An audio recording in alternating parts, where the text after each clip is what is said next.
Magandang umaga po sa lahat ng mga listeners. Hayaan niyo po ako na ibahagi ko sa inyo ang kwento ng aking buhay. Alam ko po na kapag narinig niyo ang aking kwento ay marami ang huhusga sa akin o kaya naman ay magagalit. Pero minabuti ko po na ibahagi sa inyo ang kwento ng aking buhay upang kapulutan ng aral ng inyong mga listeners. Pero bago po ang lahat mga bebe ko, huwag niyo pong kakalimutan na mag-subscribe sa akin channel para updated po kayo sa lahat ng aking mga videos. Itago niyo na lamang po ako sa pangalang Gemma. 22 years old at nagtatrabaho sa isang branch ng isang sikat na bangko dito sa Caloocan bilang teller. Sa Quezon City ako nakatira at may inuupahang apartment doon. Meron akong boyfriend at siya ay si Isaac. At minsan ay doon siya sa apartment ko natutulog. Maliit lamang ako. Nasa 5 flat lang ang height ko. Lampas balikat ang itim na buhok. Matangos ang ilong, mapungay ang mga mata. Maputi ako at makinis ang aking balat. Sa pangangatawan naman ay hindi naman ako payat. Ngunit hindi rin naman sexy. Hindi rin ako chubby. Sakto lang na medyo malaman. Tsaka, may itsura naman ako. Gaya ng sinabi ko, meron akong boyfriend. Actually, magti 3 years na kami. Pero, hindi tungkol sa kanya ang kwento ko. At oo, may affair ako sa ibang lalaki. Bukod sa boyfriend ko.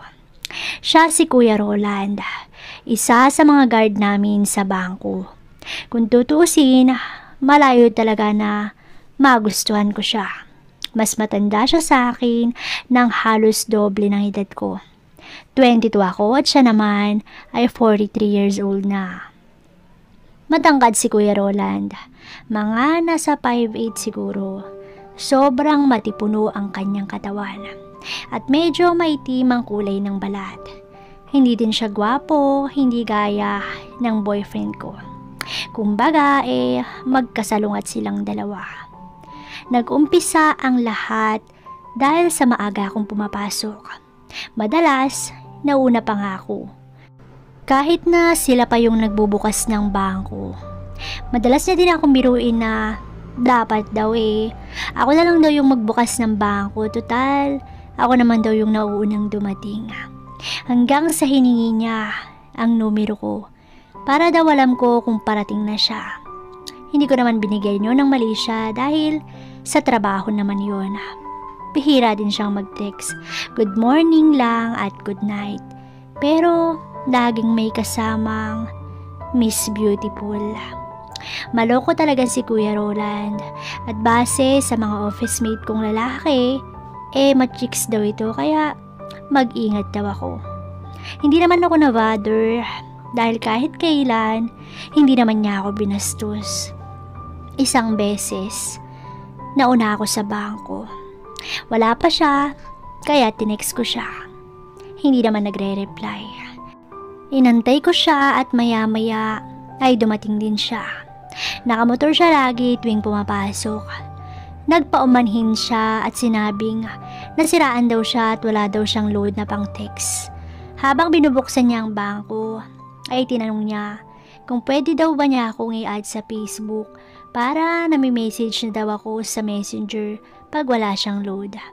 Again, mukhang harmless naman so inaccept ko siya. Naging mas madalas ang pag-uusap namin at talaga namang nakapagpalagayang loob ko na si Kuya Roland. Medyo pilyo ang ilan niyang mga mensahe, pero hindi naman ako binabastos. Hindi din nawawala ang tawag niya sa akin na mama. Minsan, isang gabing malakas ang ulan. Hindi ako makatulog dahil ang lakas ng hampas ng hangin sa bintana ko. May bagyo kasi noong mga panahon na yon. Nag-check ako ng messenger at nakita ko na online pa si Kuya Roland. So ayun, chinat ko siya. Uy ma'am, magandang gabi po. Bakit gising pa po kayo? Hindi kasi ako makatulog eh. Ang lamig kasi. Ganun po ba? Sayang naman, ma'am. Anong sayang? Kung nandyan po ako, ma'am pagtitimpla ko po kayo ng kape para uminit po yung pakiramdam nyo. Natawa din ako. Ganun ba? Oo nga no, sayang naman. Masarap ka pa naman magtimpla ng kape no. Syempre naman po, ma'am. At nag-send siya ng picture niya. Tinitigan ko yung picture na pinadala niya sa akin. At aaminin ko na oo. Parang may kung ano na nararamdaman ako. Hindi agad ako nakapag-reply. Ma'am, andyan ka pa ba? Macho mo naman pala kuya Hindi halata sa edad mo. Madalas ka bang nag-gym? Yes ma'am, kailangan Bakit naman kailangan? Sa trabaho ba? Hindi ma'am. Kailangan po natin yan para sa mga chicks.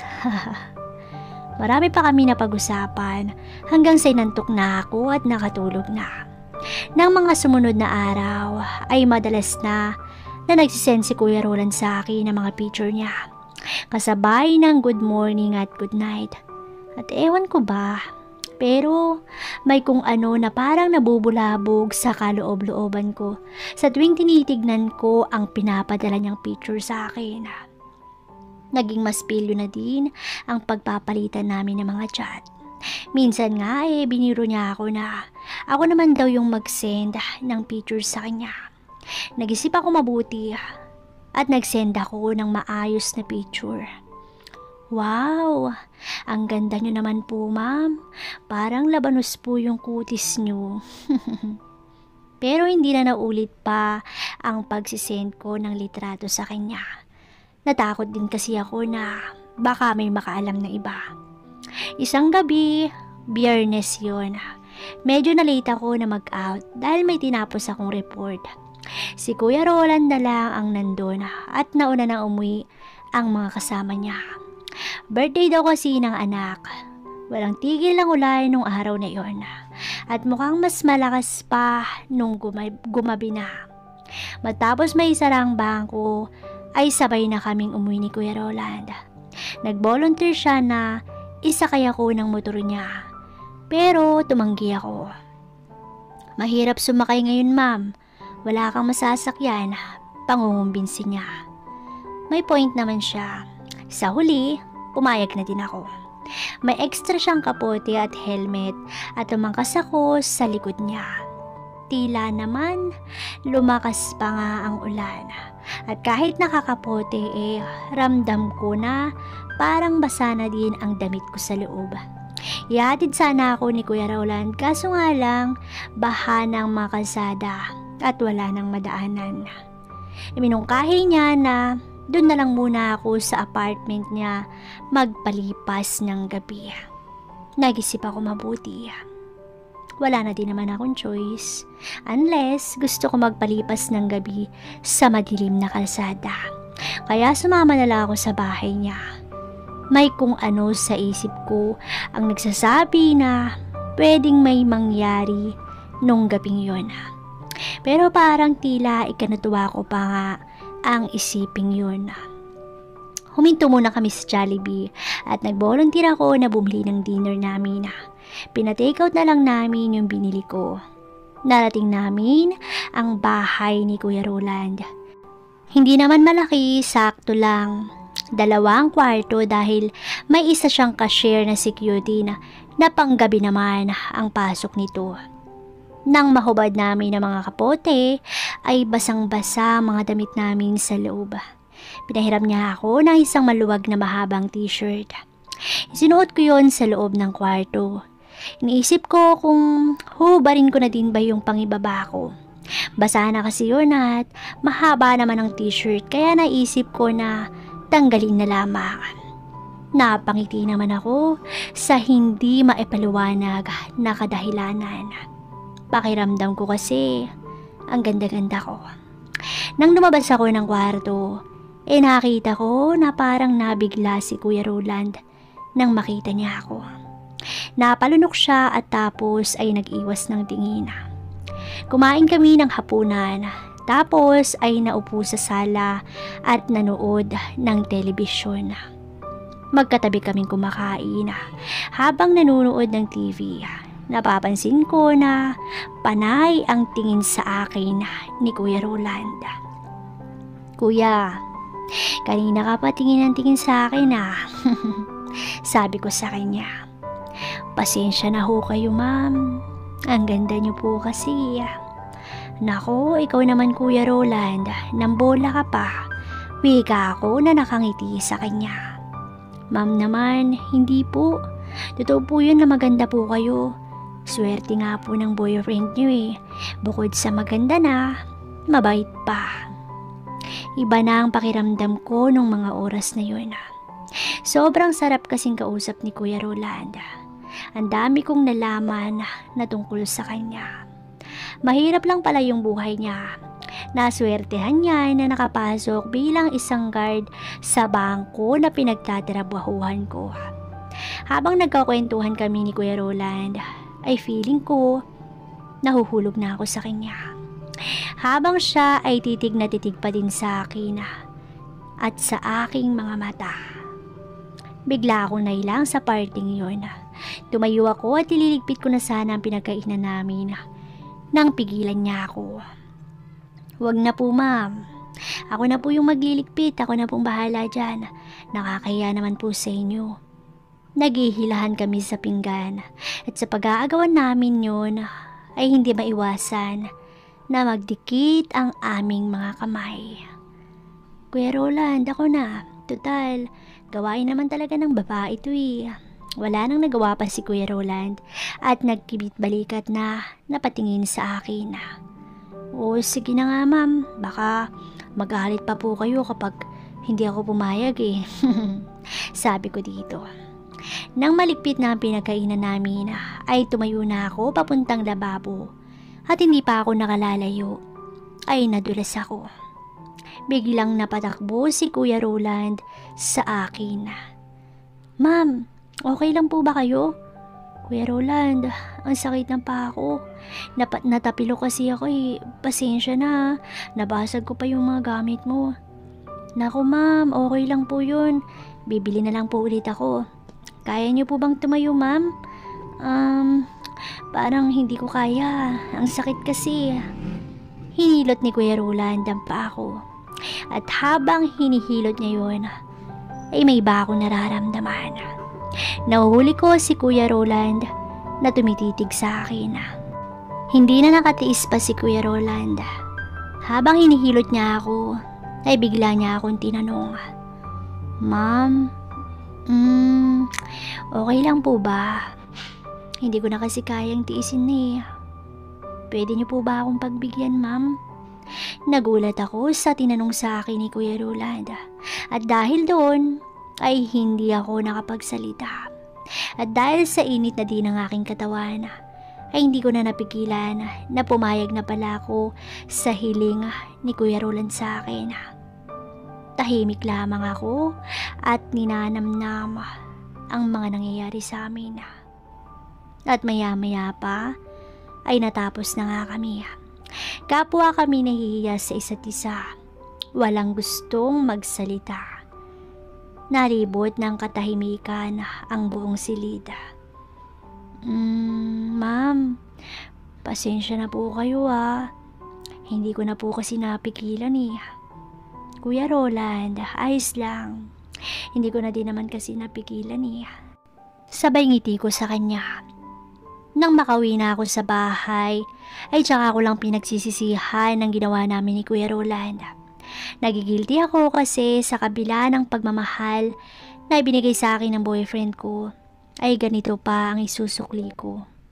Wala siyang kamalay-malay na iniiputan ko na pala siya sa ulo. Umiiyak ako habang nakahiga ako sa kama ko hanggang sa makatulog na nga ako. Kinabukasan, papasok na ako sa trabaho ko. Hindi ko alam kung paano ko tititigan si Kuya Roland. Pagkatapos kasi ng mga nangyari sa amin, ay naiilang na ako nakausapin siya. "Good morning po ma'am," bati sa akin ni Kuya Roland na nakangiti pa. na para bang masayang masaya nung mga oras na yun. Good morning, maikli kong sagot sa kanya. Hindi na ako nakatiis pa at tinext ko si Kuya Roland na magpahuli siya ng uwi mamaya para makapag-usap kami. Total, madami rin naman akong trabaho ngayong araw na to at sigurado na mahuhuli akong umuwi. Oo, sige po Ma'am Beautiful, wala pong problema, reply nito sa akin. Maya-maya pa ay naiwan nga kaming dalawa ni Kuya Roland. Nung wala ng mga tao ay lumapit sa akin si Kuya Roland. Kuya Roland, yung nangyari pala sa atin, kalimutan mo na yun ha. Ayoko nang ganito tayo, gusto ko yung bumalik tayo sa dati. Sa totoo lang Kuya Roland, may BF kasi ako at nagsisisi ako sa ginawa ko. Pasensya ka na ha, sabi ko sa kanya. Ganun po ba ma'am? Akala ko po kasi gusto nyo din po mami. Pasensya na po. Sige Kuya Roland, uwi na din ako. Ikaw na yung bahala na magsara dito ha. Akmang lalabas na ako nang biglang iharang ni Kuya Roland ang kamay niya. Ano ba Kuya Roland? Di ba sabi ko tama na? Pero ma'am, ganun na lang po ba yun? Kakalimutan mo na lang ba yung nangyari sa atin nung nakaraan? Kuya Roland, pasensya ka na. Ayoko nang magkasala pa sa boyfriend ko. Nadala lang ako kaya pumayag ako nun. Kaya please, tama na. Pero ma'am, kahit sa uling pagkakataon po, pagbigyan niyo ko. Mahal ko na po ata kayo. At dahil sa sinabi niya, ay natulala ako. Hindi ko na namalayan na naulit na naman ang nangyari sa amin nakaraan. Mas matindi. Matindi pa ito kaysa nung nakaraan. Pag-uwi ko sa bahay, ay agad kong tinawagan yung boyfriend ko at gusto ko siyang makausap. Love, gusto ko itang makausap. Pumunta ka dito sa bahay ngayon na. Uwi ka ako dito na umiiyak. Pagdating ng boyfriend ko, ay sinalubong ko ito ng yakap habang umiiyak. Patawarin mo ko, love. Hindi ko napigilan yung sarili ko. Ano? Ano yung sinasabi mo, love? Hindi kita maintindihan. Ano yun? Love, ayoko na. Makikipag-iwalay na ako sa iyo. Itigil na natin to. Pasensya ka na. Ayoko na. Ayoko na malalaman mo pa sa iba kaya tinawagan kita agad. May nangyayari sa amin ni Kuya Roland. Yung guard namin. Prank ang sabi ko dito. Ano? Bakit? Paano? Paano mo nagawa sa akin to? Binigay ko naman sa yung lahat Pero bakit ganito yung binabalik mo sa akin Tama na. Tama na talaga. Sabay takbo nito palabas ng bahay. Naiyak ng iyak. Pagkalipas ng ilang buwan, ay kami ang nagkatuluyan ni Kuya Roland. At yung ex-boyfriend ko ay nagkaroon din ng kanyang makakasama sa buhay. Hanggang dito na lamang po ang kwento ng aking buhay. Sana po ay wag niyo akong husgahan. Maraming salamat po sa lahat ng nakinig sa aking kwento.